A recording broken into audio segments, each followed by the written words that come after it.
Assalamualaikum dan salam sejahtera kepada anda semua yang sedang menonton video daripada saya. Dan pada video kali ini adalah hasil daripada produk tuaian madu kelulut daripada Encik Adha. So Encik Adha boleh terangkan sedikit apa yang ada di sini? Okey, sekarang ni kita telah tuai hasil kelulut tersebut dan kita dapat lebih kurang dalam tadi lebih kurang dalam 10 kilo. 10 kilo. So sekarang ni saya nak terangkan sebahagian daripada madu tu kita botolkan terus. Antara kita botolkan, kita buat bottling seperti inilah. Ini berapa kilo? Yang ni 1 kilo. Okey, 1 kilo punya madu. Yang ni 250 ml telah dimarinate bersama dengan bawang putih. Okey. Yang ni? Yang ni pula sedang dimarinate dengan kunyit hitam. Kunyit hitam sekarang ni memang famous dengan kunyit hitam. Dia boleh membantu dari segi mengurangkan kesan peradangan kanser, kalau ikut dia punya kelebihan yang dia ada lah. Yang ni pula untuk bawang putih tunggal, kita dah marinatekan dia. Kalau tengok ni colour dia ni, dia dah hitam. Ni daripada sisi tamar lah, kita ambil daripada sisi tamar. Yang ni dicampur dengan propolis. Bawang putih tunggal campur dengan propolis, jadi khasiat daripada propolis tu kita dapat, dan kemudian bawang putih tunggal pun kita dapat khasiat dia. Ada pelbagai khasiat yang ada pada bawang putih tunggal ni. Kalau nak tahu lebih lanjut, boleh google lah. Dia kata dia punya seks, naikkan keinginan seks, lepas tu tubuh badan, dia kata bunuh kuman-kuman. Dia lagi kuat daripada bawang putih biasa. Atas ni yang benda terkampung kat atas ni. Yang tu adalah ampaian lah daripada dia punya ubi dan juga dia punya batang yang kita dah masukkan dalam tu. Setiap 2 hari sekali kita akan goncang untuk bagi dia punya, dalam tu ada propolis dan juga ada kunyit hitam tu. So khasiat memang terbaik. Saya dah makan dan kuat. Okey. Sebenarnya untuk madu kelulut ni, bila waktu sesuai kita boleh tuai dia? Okey, untuk makluman, tuaian madu kelulut ni sebaiknya dilakukan selepas pukul 10 pagi ke atas, di mana embun tidak terdapat pada pokok ataupun pada rumput. Ini untuk mengelakkan daripada sarang menjadi lembab apabila kita buka. Jadi environment kelembapan di sekitar tu tidak mengganggu kelembapan di dalam sarang tu sendiri. Bila dia terlampau lembab, dia akan menyebabkan suhu di situ rendah dan kulat akan terbentuk di dalam koloni tersebut. Okey. Dan selain pada madu kelulut ni kita buat minum, apa lagi produk hasil yang boleh dibuat daripada madu kelulut sebenarnya? Sekarang ni banyak yang telah dilakukan, antaranya serum, sabun buku macam ni, lepas tu shampoo, and then body wash. Kemudian ada yang sebahagiannya guna buat sebagai dia punya propolis tu, kita buat propolis drop untuk kita punya ketahanan body lah. Selain daripada tu, banyak lagi dia buat sebagai bobby oil, balm kan, dan macam-macam lagi yang kita tengok nanti. Kita pun sedang bangunkan lah untuk produk-produk yang terkini untuk kita kembangkan lagi kita punya ekonomi. Apa sebenarnya kelulut ni? Apa beza kelulut dengan lebah? Okey, kelulut dan lebah sebenarnya adalah dalam satu keluarga yang sama. Okey, untuk makluman semua. Kelulut mempunyai 35 spesies di dalam Malaysia yang telah dijumpai. Untuk tahun 2014, banyak 45 spesies telah dikemaskini dan diketahui wujud di Malaysia. Untuk makluman, kelulut mempunyai lebih daripada 500 spesies mengikut anggaran dunia punya genetik lah. Tetapi kelulut banyak lagi kelebihan yang kita dapat tahu lah bila dibuat research dan juga kajian-kajian yang daripada universiti, MADI dan juga lain-lain daripada pihak luar sendiri. Untuk makluman, kelulut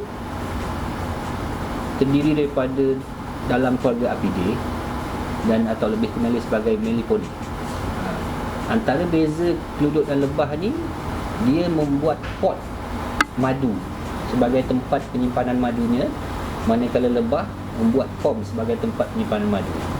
Bagi menghasilkan madu, kebiasaannya kelulut akan pergi terbang dengan kadar rendah dan tidak jauh seperti lebah lah. Tapi kebanyakan peluluk mengambil bunga-bungaan daripada pokok-pokok yang mempunyai khasiat herba yang tinggi. Kebanyakan rumput-rumput dan juga pokok-pokok renit di Malaysia ni mempunyai kadar zat dan juga herba yang tinggi yang boleh membantu orang kata dari segi kita punya antibody tu bertambah baiklah. Dari segi jenis bunga tu ada beza ke antara bunga yang diambil oleh lebah dan juga keluluk? Dari segi logiknya sebenarnya ada beza. Ada bezanya kerana setiap pohon yang wujud tu ada pelbagai khasiat, ada kelebihan masing-masing.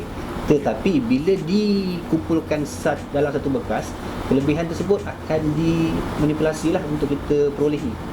Pasal tu bila kita tengok rumput, dia mempunyai berbagai khasiat. Contohnya pokok sunabi, rumput Israel, banyak khasiat-khasiat yang kita tak dapat kena pasti. Tetapi bila dia ambil, so dia akan ambil peluluk ni dia halus. Bila dia halus, dia akan masuk lagi dalam, so dia akan ambil madu yang orang kata terbaik kat situ. Dibandingkan dengan lebah pula, dia mengambil pokok jenis-jenis dia biasanya besar. Ada juga pokok kecil dia ambil untuk sebagai hasil madu dia. Kebanyakan rumput jarang kita perolehi madu, kecuali pokok-pokok yang kita dah gazet untuk kata penanaman di ladang untuk keperluan dia.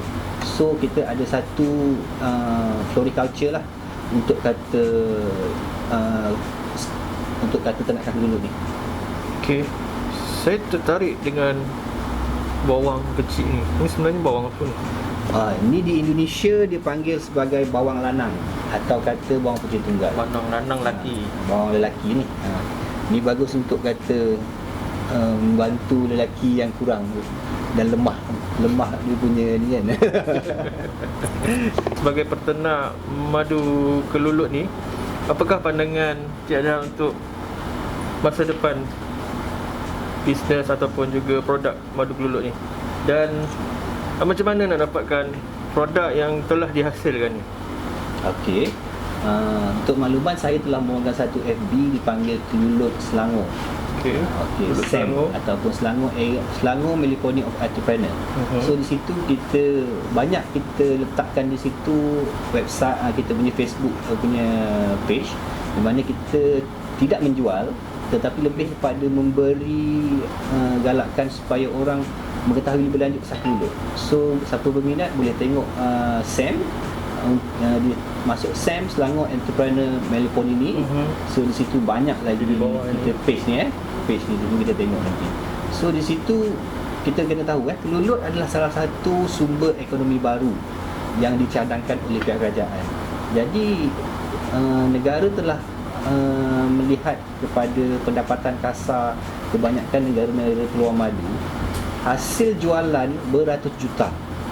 Kalau di US saja permintaan lebih kurang 300 ke 400 juta. China sendiri pun memerlukan satu kuantiti yang besar.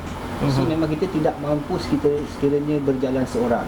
Dengan adanya bantuan-bantuan daripada kerajaan, kita banyak insentif diberi, insya-Allah. Cuma sekarang ni kita perlu lihat dari segi teknologi baru, penghasilan koloni-koloni yang baru, supaya kita tidak bergantung kepada hutan-hutan untuk ditebang bagi mendapatkan koloni baru. Jadi kita menjaga jugalah kita punya environment. Di situ kita nak lihat mana yang baik supaya dapat kita teroka bersama. Kita tidak mahu berlaku seperti kelapa sawit, di mana diwar-warkan dan diganggu oleh pihak barat, mengatakan kita menebang semata-mata untuk dapatkan duit bagi kata kita punya hutan tropikal. So kita sedang mencari satu kaedah, dan memang telah adalah kaedah baru ni, cuma sedang dikomersialkan. Kita akan galakkan lagi pengkomersialan di situ untuk kata penggandaan koloni-koloni baru, untuk kita dapatkan lagi lebih banyak hasil-hasil daripada ternakan keluluk ni. Secara amnya kita berada di Putrajaya ini, dan macam mana dengan pandangan atau pendapat Cik sendiri tentang komuniti keluluk di Putrajaya? Alhamdulillah, komuniti keluluk di Putrajaya sangat-sangat baik dan memberi sokongan. Cuma sekarang ni seperti yang kata Datuk Seri Anwar Musa lah, sama ada kita nak mempergunakan kawasan-kawasan lapang yang ada di Putrajaya ni sebagai satu lonjakan kepada penambahan ekonomi keluarga yang mana yang berminat untuk terlibat. Pasal ini adalah satu pengalaman dan satu daripada peluang yang boleh kita tambah baik ekonomi kita dan juga pengalaman. Antaranya kaitangan yang akan berpencen. Kita tengok balik macam mana sistem tu kita boleh wujudkan untuk membantu mereka ni menaik taraf ataupun mengisi masa-masa lapang dia orang. Okey, saya nak tahu kajian yang telah dibuat tentang madu kelulut ni sendiri. Okay. Untuk makluman, kajian telah dilakukan oleh MADI sebelum ini antaranya, dan pihak-pihak universiti lah. Antara yang sekarang ni diguna sebagai kajian antaranya adalah pihak Genom, pihak MADI dan juga pihak universiti, dan pelbagai lagi lah agensi-agensi luar negara yang sedang membuat kolaborasi. Untuk makluman, di MADI sendiri, kajian bagi madu kelulut telah dilakukan. Salah satunya adalah penyelidikan khasiat, di mana dikenal pasti kandungan antioksidan yang terdapat dalam lebah kelulut adalah tinggi.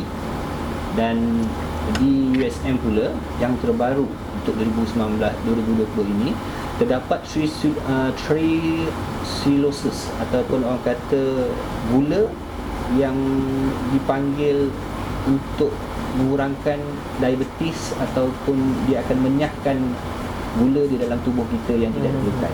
So banyak lagi kajian-kajian lain, antaranya antioksidan memang dikenal pasti mengandungi lebih banyak antioksidan.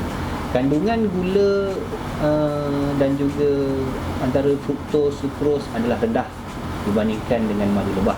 Ini telah dibuat kajian sendiri. Kalau kita boleh lihat di Science Direct sebagai rujukan kita, memang banyak kelebihan ada pada kelulut. Cuma kita tidak nafikan lebah juga mempunyai khasiatnya tersendiri. Di situ kita boleh tengoklah, dia kalau kita tengok research paper yang dikeluarkan oleh pihak universiti, pihak MADI dan juga pihak-pihak luar negara begitu berminat dengan ternakan kelulut.